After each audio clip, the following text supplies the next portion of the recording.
Friends, आज हम education के लिए नेट के चैनल में बुद्धिस्ट एजुकेशन पढ़ेंगे।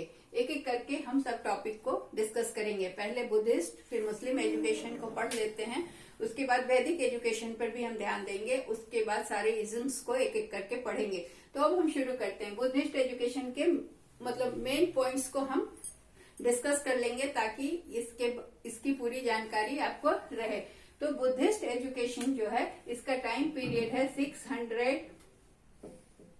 BC से 600 AD तक, ठीक है। और ये जो है सो एक इंस्टीट्यूशनल ऑर्गेनाइजेशन था। इंस्टीट्यूशनल ऑर्गेनाइजेशन मतलब यहाँ जो पढ़ाई होती थी वो संस्था में होती थी। तो वो संस्था को हम क्या कहते थे? उस संस्था को हम बौद्ध विहार या मठ कहते थे, ठीक है। इंस्टीट्यूशनल ऑर्गेनाइजेशन हम लिख रहे हैं इंग्लिश में, लेकिन बोलेंगे सारे हिंदी में ताकि दोनों तरह के स्टूडेंट, दोनों मीडियम के स्टूडेंट समझ पाए। ये जो एजुकेशन है, ये शिक्षा जो है, ये गौतम बुद्ध के उपदेशों पर आधारित है। गौतम बुद्ध के प्रीचिंग्स, उपदेशों पर और टीचिंग्स पर आधारित है, ठीक है। गौतम बुद्ध के बारे में जैसा हम जानते हैं कि वो एक गौतम बुद्ध का जन्म बर्थ कहाँ हुआ था? एक रॉयल फैमिली में, ठीक है।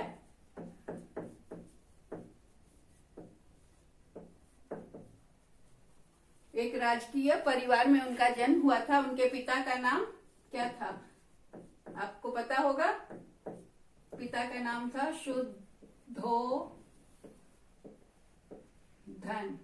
शुद्धोदन, ठीक है। और माता का नाम था महामाया।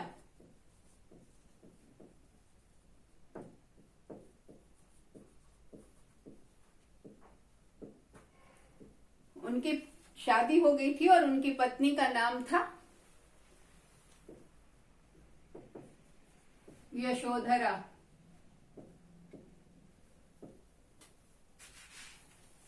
उनके पिता कपिल वस्तु के राजा थे। कहाँ के राजा थे? कपिल वस्तु। यहाँ पर फादर जो थे वो कपिल वस्तु के राजा थे और वो कपिल वस्तु के राजकुमार थे।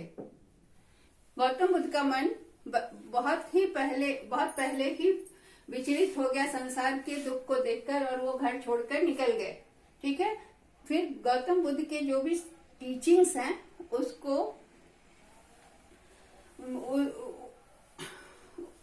उनके टीचिंग्स को जो कि ओरल थे, टीचिंग्स जो थे सारे मौखिक थे, वो कहीं लिखित नहीं थे। उन्होंने कहकर ही सारे अपनी शिक्षा बोल कर दी थी, मौखिक दी थी, ठीक है। और ये जो है उनकी फिलॉसफी को, बुद्ध के जो दर्शन थे उसको त्रिपिटक के नाम से जाना जाता है। फिलॉसफी, बुद्ध का जो फिलॉसफी था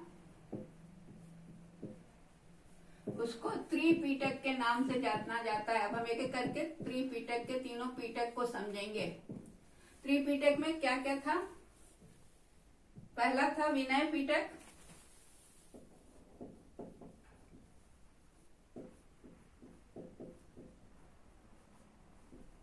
दूसरा था सूत्र पिटक, दूसरा सूत्र पिटक,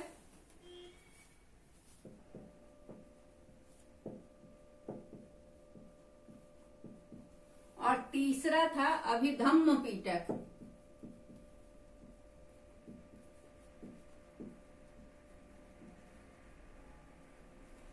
धम्म वो धर्म को कहते थे, ठीक है। तो विनय पिटक में क्या बताया गया कि यहाँ विनय पिटक में रूल्स ऑफ कंडक्ट, कैसे व्यवहार करना है उसके रूल्स बताए गए। रूल्स ऑफ कंडक्ट, ठीक है। और सूत्र पिटक में उनके उपदेश हैं, सरमन, जिसको हम सरमन कहते हैं। बुद्ध के उपदेश उस सूत्र पिटक में है सारे उपदेश। और अभिधम्म पिटक में उनका क्या है कि उनके थ्योरी का जो है, जो भी थ्योरी है उनका फिलोसॉफिकल, उसका वर्णन है। अभिधम्म पिटक में उनके फिलोसॉफी का वर्णन है। ठीक है, तो इतना चीज हम लोग अभी इसको मिटाने के पहले फिर से दोहरा लेते हैं कि बुद्धिस्ट एजुकेशन का टाइम पीरियड था 600 बीसी से 600 एडी तक। यह एक संस्थागत ऑर्गेनाइजेशन था, संगठन था, जिस गौतम बुद्ध की प्रीचिंग्स या टीचिंग्स इसमें पढ़ाए जाते थे। और उनका जन्म, गौतम बुद्ध का जन्म एक रॉयल फैमिली में हुआ था। उनके पिता का नाम शुद्धोदन था और वो कपिल वस्तु के राजा थे। उनकी मदर का नाम महामाया था और उनकी पत्नी का नाम यशोधरा था। बचपन, बहुत अर्ली एज में ही बुद्ध को ये विरक्ति हो गई थी जीवन से और वो घर छोड़कर चले गए थे। उन्होंने अपने उपदेश दिए, उनकी जो शिक्षा है वो सारी मौखिक होती थी और उनके फिलोसफी का नाम है त्रिपिटक। तो जो पहला है उसमें विनय पिटक, जिसमें कि रूल्स ऑफ कंडक्ट, व्यवहार करने के रूल्स बताए गए हैं। दूसरा है सूत्र पिटक, जिसमें उनके उपदेश दिए गए हैं। और तीसरा है अभिधम्म पिटक, जिसमें उनकी फिलोसफीज है। ठीक है, फिर आगे बढ़ते हम कि बुद्धिस्ट का जो एजुकेशन, शिक्षा का, बुद्धिस्ट एजुकेशन में शिक्षा का एम क्या था, उद्देश्य क्या था।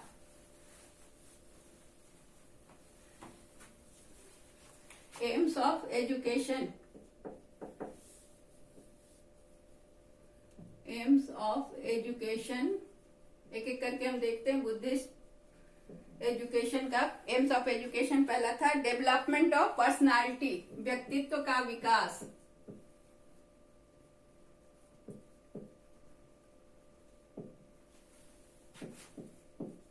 पहला एम था बुद्धिस्ट एजुकेशन का कि व्यक्तित्व, छात्रों के व्यक्तित्व का विकास करना। दूसरा है फिजिकल और इंटेलेक्चुअल डेवलपमेंट, फिजिकल शारीरिक विकास एंड इंटेलेक्चुअल बौद्धिक विकास।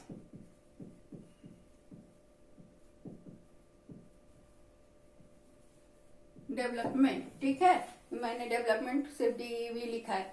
तो पहला एम था कि डेवलपमेंट ऑफ पर्सनालिटी, व्यक्तित्व का विकास। दूसरा था कि शारीरिक और बौद्धिक विकास। तीसरा उनका उद्देश्य था religious and spiritual development, religious and spiritual.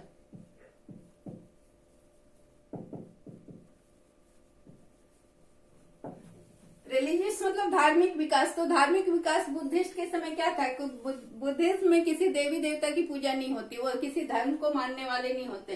तो सभी धर्मों के प्रति सहिष्णुता। और स्पिरिचुअल मतलब अपने मन और आत्मा का विकास।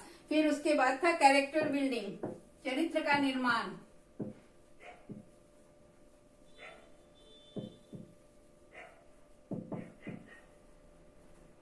चरित्र का निर्माण। फिर promotion of social efficiency and happiness.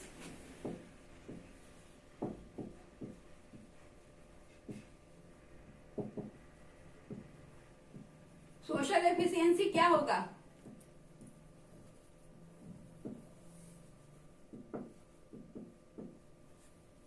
And happiness, happiness पर उन्होंने जोर दिया। तो सोशल एफिशिएंसी हुआ सामाजिक व्यवहार में निपुणता और खुशी। उसके बाद है presentation and spread of culture.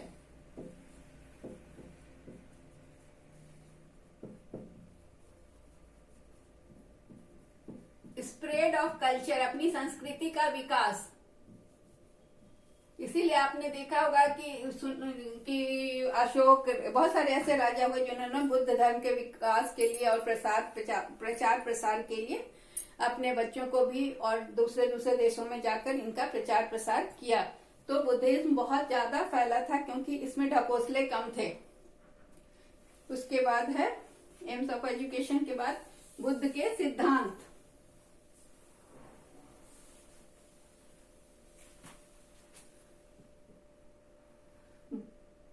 Theories, Buddha के क्या क्या सिद्धांत थे। पहला था कि वो कर्म पर विश्वास करते थे। लॉ ऑफ कर्म मतलब जैसे आप कर्म करोगे वैसा आपका फल मिलेगा। तो लॉ ऑफ कर्म पर ये विश्वास करते थे, जो कि बहुत ही इंपॉर्टेंट है बुद्धिस्ट थ्योरी में। और उसका है कि प्रेजेंट, ये जो भी अब मनुष्य का अभी अस्तित्व है, जो हम आप हैं, ये हमारे पूर्व जन्म के कर्मों का प्रभाव है। प्रेजेंट एग्जिस्टेंस ऑफ मैन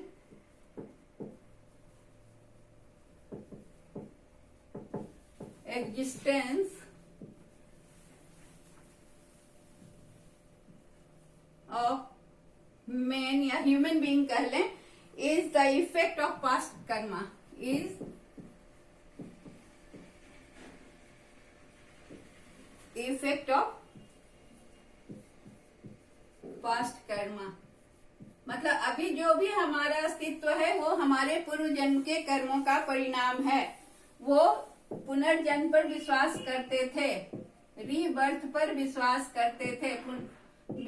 मैं सिर्फ रीबर्थ लिख रही हूँ, आप लिखेंगे अगर तो लिखेंगे बिलीव्स इन रीबर्थ, मतलब वो विश्वास करते थे किस पर, पुनर्जन्म पर।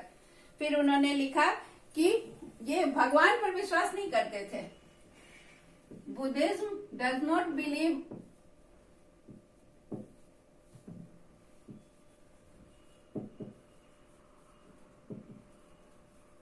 इन गॉड, भगवान पर विश्वास नहीं करते थे लेकिन पुनर्जन्म पर विश्वास करते थे।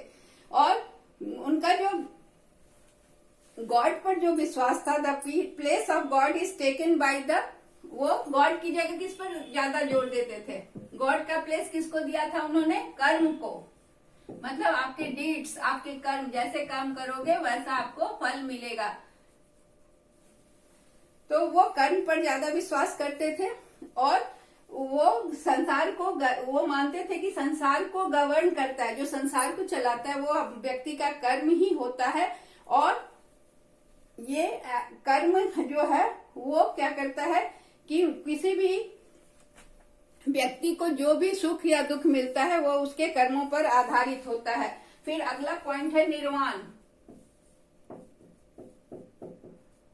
निर्वाण जिसे हम मोक्ष कहते हैं, तो वो कहते हैं कि वो ग्रेट प्लेजर का स्टेट होता है। जो निर्वाण प्राप्त होता है तो वो बहुत ही खुशी और शांति का क्षण होता है, जो कि वो कैसे आता है?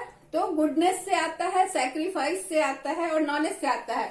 तो निर्वाण कैसे प्राप्त होता है? गुडनेस मतलब अच्छाई, सैक्रिफाइस त्याग और ज्ञान या बुद्धि, विस्डम से आता है। ठीक है, तो उनका क्या मानना था? पहला हमने जाना कि गॉड की जगह पर उन्होंने किसको ज्यादा महत्व दिया? कर्म को ज्यादा महत्व दिया। और निर्वाण क्या है? वो बहुत ही प्लेजर का स्थिति है, जहां पर वो कैसे प्राप्त होता है? तो वो गुडनेस, सैक्रिफाइस और विस्डम से प्राप्त होता है। तो ये तो बुद्ध के सिद्धांत हो गए, जो कि ज्यादा कर्म पर आधारित है और भगवान को नहीं मानते हैं, रीबर्थ को मानते हैं और बोलता है कि मनुष्य का जो भी इस जीवन में सुख दुख है वो पूर्व जन्म के कर्मों पर आधारित है। अब बुद्ध का प्राइमरी एजुकेशन के बारे में क्या कहना था? बुद्धिस्ट एजुकेशन में प्राइमरी एजुकेशन में कहना था कि जब भी प्राइमरी एजुकेशन, किसी की प्रारंभिक शिक्षा जब शुरू होगी, तो प्राइमरी एजुकेशन का एज बताया था उन्होंने 6 ईयर, 6 साल की उम्र में प्राइमरी एजुकेशन शुरू होगा। ठीक है, प्रारंभिक शिक्षा, प्राथमिक शिक्षा का स्टार्ट कब होगा? 6 इयर्स में। बच्चों को सबसे पहले क्या करना है कि कौन सी किताब बोले वो पढ़ने, जिसको कहते हैं सिद्धि रस्तु नाम की पोथी या किताब बच्चों को पढ़ना चाहिए, जिसमें कि पहला जब 6 साल में उनकी पढ़ाई शुरू होगी तो पहले के 6 मंथ में, फर्स्ट 6 मंथ में उनको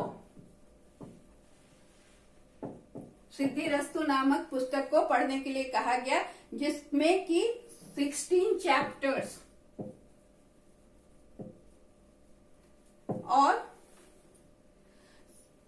46 अल्फाबेट्स थे। अल्फाबेट्स अभी कितने हैं? इंग्लिश में 26। तो वो जब सिद्धिरस्तु जो बुक पढ़नी पड़ती थी 6 साल की उम्र में, प्राथमिक शिक्षा के प्रारंभ में, उस किताब का नाम था सिद्धिरस्तु, जिसमें 16 चैप्टर्स थे और 46 अल्फाबेट्स थे। बिगनिंग में बच्चों को क्या करना होता था?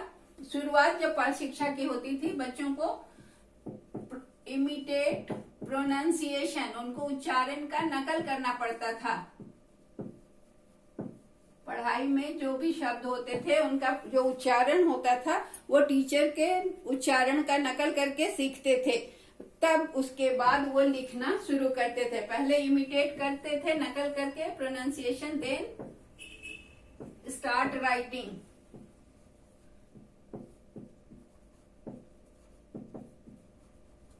ठीक है। उसके बाद है कि टीचिंग मेथड क्या था, मौखिक, और क्रैमिंग वॉज इम्फेसाइज्ड, मतलब कि ओरल मेथड था टीचिंग का और रोट लर्निंग पर दिया जाता था। क्रैमिंग या रटने की विद्या थी, उस समय सुनकर रटने की विद्या थी। और मीडियम ऑफ इंस्ट्रक्शन क्या था, पाली। पाली में मीडियम ऑफ इंस्ट्रक्शन, पढ़ाने का मीडियम क्या था, कौन सी भाषा में पढ़ाई होती थी, तो वो पाली लैंग्वेज था। तो ये प्राइमरी एजुकेशन के बारे में हमने जाना कि 6 साल की उम्र में प्राइमरी एजुकेशन शुरू होता था और बच्चों को पहले सिद्धिरस्तु नाम की एक पुस्तक दी जाती थी, जिसको वो पहले 6 महीने तक पढ़ते थे और उसमें 16 चैप्टर होते थे और 46 अल्फाबेट होते थे। और पहले बच्चे प्रोनाउंसिएशन, उच्चारण को टीचर की नकल करके, टीचर के उच्चारण को सुनकर उसकी नकल करके सीखते थे। उसके बाद लिखना शुरू करते थे। शिक्षण का तरीका मौखिक था और रटने पर जोर दिया जाता था। और पढ़ाई का माध्यम कौन सी भाषा थी, पाली। अब हम देखते हैं सिस्टम ऑफ एजुकेशन क्या था बुद्धिस्ट एजुकेशन में।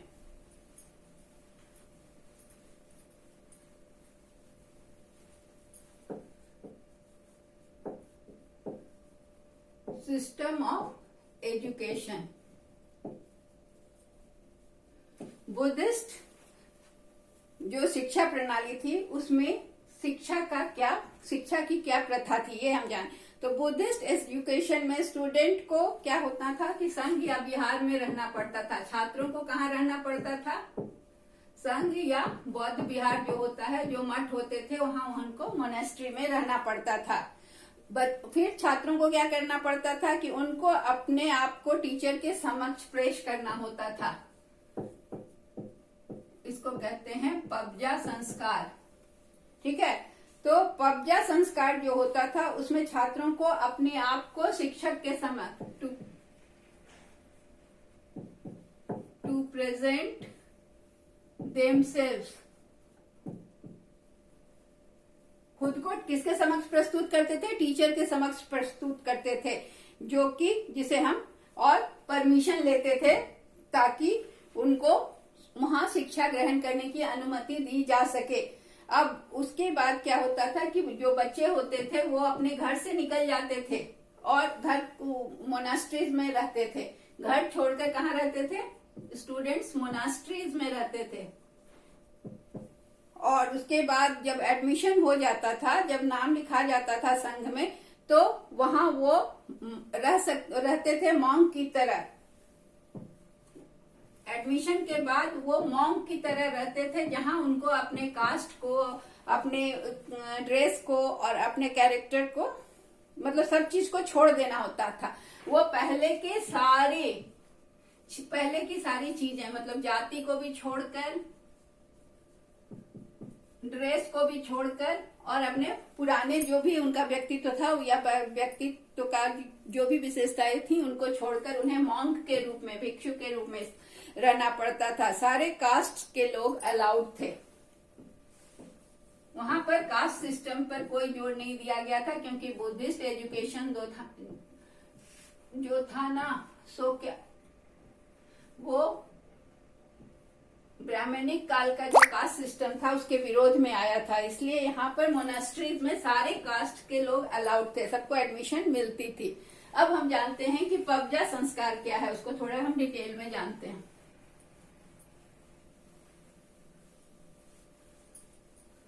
पबजा संस्कार में हमने अब देखा कि छात्र पूछता था, परमिशन लेता था वहां प्रवेश करने के लिए। तो ये मिनिमम जो एज था वो बिहार में प्रवेश करने का वो 8 साल था। 6 इयर्स में शिक्षा शुरू हो जाती थी, लेकिन बौद्ध बिहार में प्रवेश करने की न्यूनतम आयु 8 साल की थी। और एंट्रेंस स्टूडेंट को कैसे मिलता था, तो जब उनके हेड उनको परमिशन देते थे, एंट्रेंस प्रवेश कैसे करते थे, तो by the permission of head,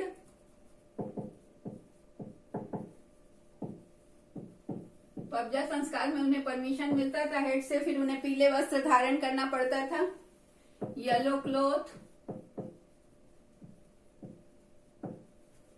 उसके बाद क्या था कि उसके बाद वो पीले कपड़े पहनकर हेड मॉन्क से परमिशन लेते थे ताकि वो उन्हें संघ में प्रवेश करने की अनुमति दें। और मॉन्क उनसे पूछता था, उनसे तीन वचन लेता था, तो जिसे हम जानते हैं 3 वचन उन्हें लेने पड़ते थे या मॉन्क के सामने कहना पड़ता था। बुद्धम शरणम गच्छामि,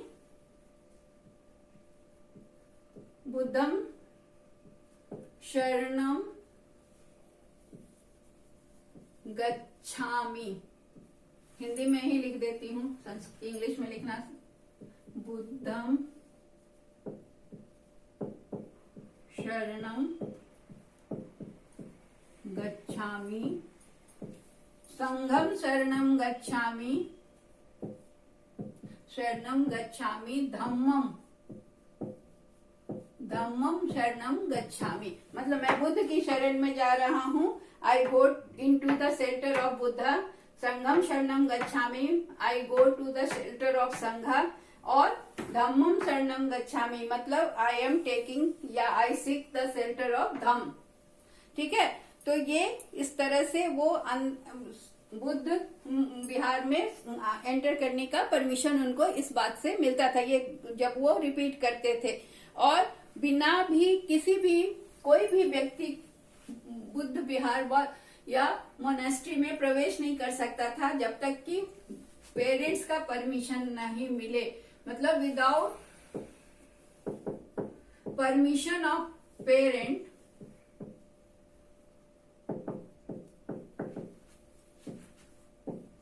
अभिभावकों की अनुमति के बिना कोई भी बुद्ध विहार में या बुद्धिस्ट एजुकेशन के लिए संघ में प्रवेश नहीं कर सकता था।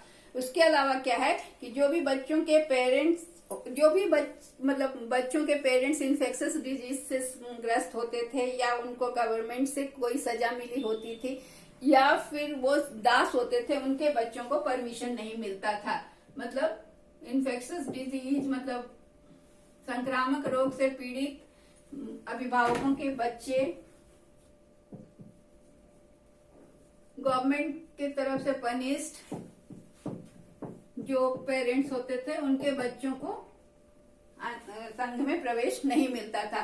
तो पबजा संस्कार में हमने क्या जाना कि पहले बच्चे को उसके परमिशन लेना पड़ता था, 8 साल की उम्र से पहले कोई उसमें प्रवेश नहीं कर सकता था संघ में।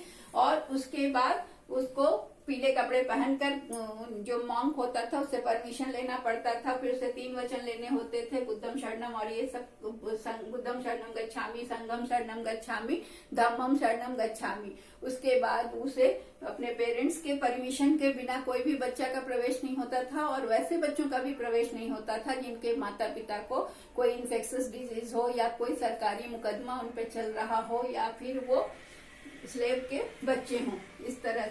उसके बाद अब duty of students.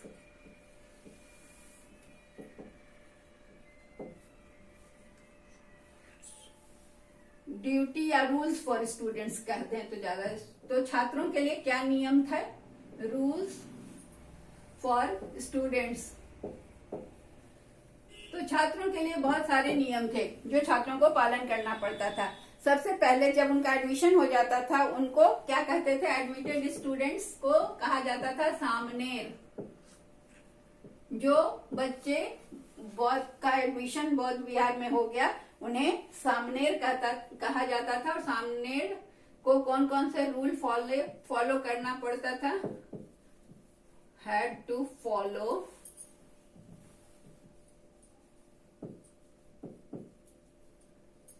Rules. Rules कौन कौन सा रूल फॉलो करना पड़ता था? पहला कि किसी भी लिविंग बीइंग को किल नहीं करना है, चाहे वो जीव जंतु, किसी भी जीव जंतु या कोई भी लिविंग बीइंग को किल नहीं करना है।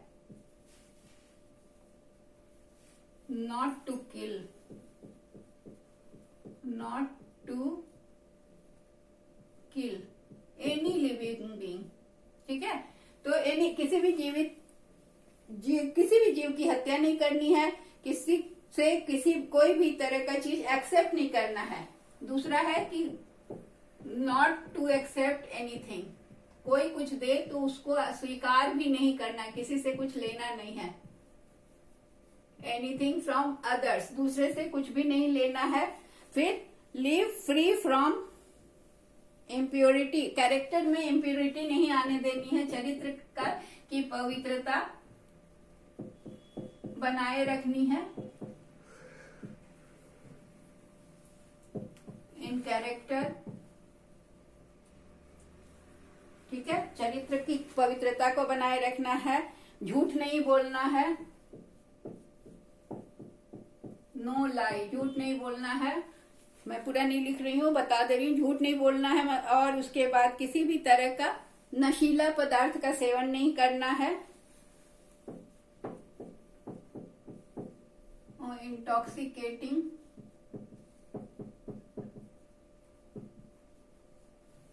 कोई भी इंटॉक्सिकेटिंग थिंग को नहीं खाना है, पीना है या सेवन नहीं करना है, ठीक है। उसके बाद है कि किसी भी समय इम्प्रॉपर टाइम में फूड भी नहीं लेना है, मतलब उन लोग का फूड लेने का टाइम फिक्स होता था, इसलिए no food in improper time, शाम को नहीं खाना है या इस तरह का। उनकी दिनचर्या में कुछ टाइम फिक्स होते थे जिस समय खाना मना होता था, उस समय वो नहीं खा सकते थे। वो किसी भी को बुरा भला नहीं कर सकते थे। नो स्पीक इल, किसी को भी बुरा नहीं कह सकते थे, बुरा भला कुछ भी नहीं कह सकते थे। नॉट टू उनको ना म्यूजिक में इंटरेस्ट रखना था, ना तो डांस में, किसी भी तरह का ललित कला में ध्यान नहीं। No interest in music and dance, ठीक है। नाच गाना में रुचि नहीं रखनी थी। उसके बाद था कि कोई भी विलासिता का लाइफ नहीं जीना था। यहाँ मिटा रही हूं मैं, सामने के लिए सारे नियम बताए गए थे। तो लग्जरी, नो लग्जरी, कोई भी विलासिता की वस्तुओं का ना तो सेवन करना था, ना जीवन में किसी तरह का लग्जरी लाना था। इसके अलावा कि कोई गिफ्ट किसी से नहीं स्वीकार करना था, ठीक है। तो ये जो छात्र बन के जाते थे, सामने जो होते थे, उनके लिए इतने सारे रूल हो गए कि अपने कैरेक्टर की पवित्रता को बनाना था। उसके बाद झूठ नहीं बोलना था, कोई भी फूड इम्प्रॉपर टाइम में नहीं करना था, कि कोई म्यूजिक डांस में नहीं इंटरेस्ट लेना था। तो इस तरह से ये 10 रूल उन्हें बताए गए थे छात्रों के लिए, जो सामने को ऑब्जर्व करने पड़ते थे, जो कि मानने पड़ते थे। और जब ये इसको न्यू मॉन्क भी कहते हैं। तो टीचर को क्या कहा जाता था इसमें? टीचर को, ये भी क्वेश्चन आता है, टीचर को उपजस्या कहा जाता था, उपजस्या। ये ध्यान रखिएगा, ये आपका इम्पोर्टेंट है कि टीचर को क्या कहते थे? उपजस्या, ठीक है।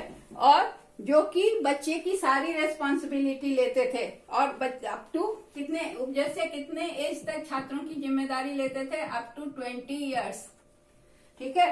और वो जब तक कि उप संपदा के लायक नहीं होते थे। उप संपदा भी एक सेरेमनी, वहां का सेरेमनी था, जो कि बच्चे उप संपदा, उसको हम आगे देखेंगे। उप संपदा के लायक जब तक बच्चे मतलब 20 साल के नहीं हो जाए, तब तक टीचर जो है वो बच्चों की जिम्मेदारी लेता था। और टीचर को क्या कहा जाता था? उपजस्या, ठीक है।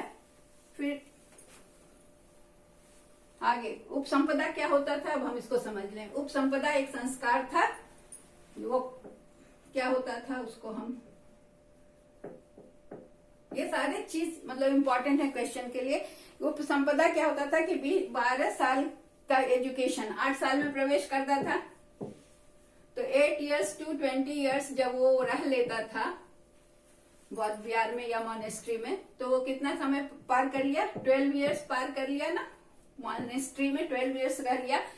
तो उसके बाद उसको एक रिचुअल के लिए जाना पड़ता था, जिसे हम क्या कहते थे? उप संपदा। कहते हैं उपसंपदा। और उसके बाद वो क्या बन जाता था, परमानेंट मेंबर बन जाता था संघ का। उपसंपदा के बाद छात्र जो था वो परमानेंट मेंबर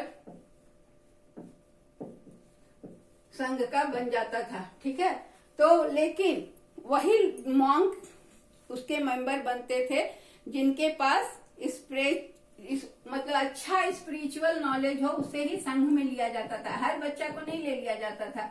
जिसको स्पिरिचुअल नॉलेज अच्छा होता था उसे संघ में परमानेंट मेंबर बनाया जाता था। तो ये तो हुआ उपसंपदा। ठीक है, आगे चलते हैं। टीचर के क्या क्वालिफिकेशन होते थे और क्या ड्यूटी होते थे, अब हम ये देखेंगे। क्वालिफिकेशन, योग्यता ऑफ टीचर एंड ड्यूटीज। ठीक है, तो टीचर के क्वालिफिकेशन और योग्यता को हम देखते हैं। तो क्वालिफिकेशन क्या था टीचर का, वो भिक्षु जो होता था ना वो टीचर होते थे। वहां संघ में जो बिहार में बौद्ध विहार या मोनेस्ट्री में जो भिक्षु होते थे वही शिक्षक होते थे। ठीक है, ये जो भिक्षु होते थे उनको क्या है कि 10 साल वो 10 साल का समय एज ए मॉन्क की तरह समय संघ में बिताए होते थे। एज ए मॉन्क की तरह 10 साल वो संघ में होते थे। और उसके बाद वो क्या है, पवित्रता का जीवन जीते थे। उनका कैरेक्टर, उनका जो उदारता, ये सारे गुण उनमें इनकलकेट किए जाते थे। 10 साल तक मॉन्क की अवस्था में रहकर जब वो ये सारे कैरेक्टर को दिखाते थे तब उन्हें शिक्षक के रूप में बनाया जाता था, तब वो भिक्षु कहलाते थे। और ये उसको एक हाई मेंटल ऑर्डर होता है जो कि बच्चों को सिखा सके रिलीजन और नोबेलनेस। बच्चों को धर्म और अच्छाई की शिक्षा देने के लिए उनके पास अच्छा ज्ञान होना चाहिए। ठीक है, इसकी जांच की जाती थी। उसके बाद क्या है कि टीचर के 2 कैटेगरी होते थे। टीचर्स के 2 कैटेगरी होते थे। कौन कौन कैटेगरी होता था, एक आचार्य कहलाता था और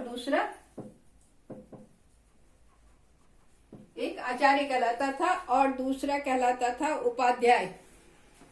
एक आचार्य, दूसरा उपाध्याय। अब हमें जानना इनके क्वालिफिकेशन। उपाध्याय कौन होता था और आचार्य कौन सा होता था। तो उपाध्याय आचार्य का क्या कहना था कि वो स्टूडेंट्स को एडमिट करता था, जो कि उसके साथ रहते थे। आचार्य के साथ बच्चे रहते थे उसके अपने घर में, और उनका 12 साल का समय आचार्य के साथ बीतता था। बच्चे को अपने घर में आचार्य रखते थे और बच्चों का 12 साल आचार्य के साथ बीतता था, मतलब आचार्य की देखरेख में बीतता था। और वो किसी भी तरह का फीस नहीं मिलता था इसके लिए। आचार्य को कोई फीस नहीं दिया जाता था और 12 साल तक वो बच्चों को अपने साथ रखकर पढ़ाते थे अपने बच्चों की तरह। उपाध्याय क्या करते थे, उपाध्याय स्टूडेंट्स को एडमिट करते थे अपने इंस्टीट्यूशन में और उनको पेमेंट मिलता था। वो बच्चों को जो भी शिक्षा देते थे उसके लिए वो फीस मिलती थी, पेमेंट किया जाता था। और स्टूडेंट्स को उनको बहुत तरह के वेदों की शिक्षा दिए जाते थे। ये वेदास पढ़ाते थे, वेद पढ़ाते थे बच्चों को। ठीक है, और टेम्परेरी पीरियड के लिए पढ़ाते थे। ये 12 साल के लिए इनका टाइम फिक्स था। ये टेम्परेरी अल्पकाल के लिए बच्चों को वेद पढ़ाते थे उपाध्याय, और उसके लिए उनको पेमेंट किया जाता था। ठीक है, टीचर की जिम्मेदारी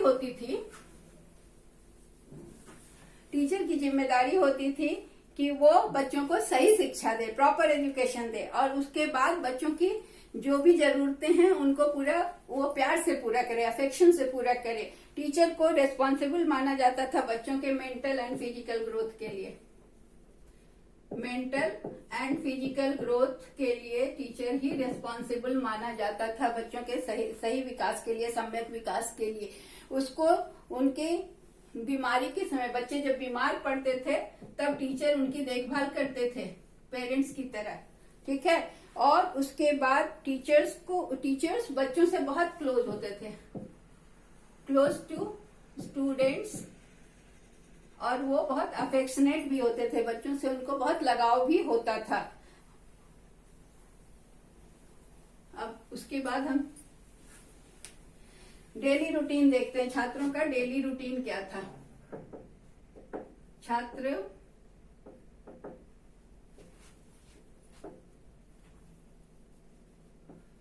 का जो डेली रूटीन था वो क्या था कि गुरु की सेवा, सबसे पहले रेगुलर सर्विस ऑफ गुरु, जो भी उनके गुरु होते थे, जो आचार्य कहलाते थे, उनकी सेवा। फिर सुबह में छात्र क्या करते थे कि वाटर, पानी, जलावन, ये सब का इंतजाम करते थे टीचर के लिए। उसके बाद वो खाना बनाते थे, कुकिंग करते थे। उसके बाद टीचर को खिलाकर खुद खाते थे। ठीक है, कुकिंग करते थे, टीचर को खिलाते थे, और उसके बाद बर्तन धोते थे। ये सारा काम उनको करना पड़ता था। उसके बाद फिर वो भिक्षा मांगने भी जाते थे, फिर वो बाहर भिक्षा मांगने भी जाते थे, और भिक्षाटन से जो अन्न लाते थे उसको वो फिर गुरुकुल में देते थे। गुरुकुल नहीं, मतलब जो गुरु का घर होता था उनको। उसके बाद है कि वो जहाँ रहते थे उसको साफ सुथरा, जगह को साफ सुथरा टाइडी रखते थे, जहाँ पर टीचर का घर को या शिक्षक के घर को, और बिना टीचर के परमिशन के वो कहीं भी नहीं जा सकते थे। Nowhere without permission. ठीक है, मैं पूरा लिख नहीं रही हूँ, बता दे रही हूँ। बिना शिक्षक की अनुमति के छात्र कहीं भी नहीं जा सकते थे। उसके बाद स्कूल का एडमिनिस्ट्रेशन कैसा था? वो संघ में जो शिक्षा होती थी उसका एडमिनिस्ट्रेशन या प्रशासन कैसा था? इस स्कूल का एडमिनिस्ट्रेशन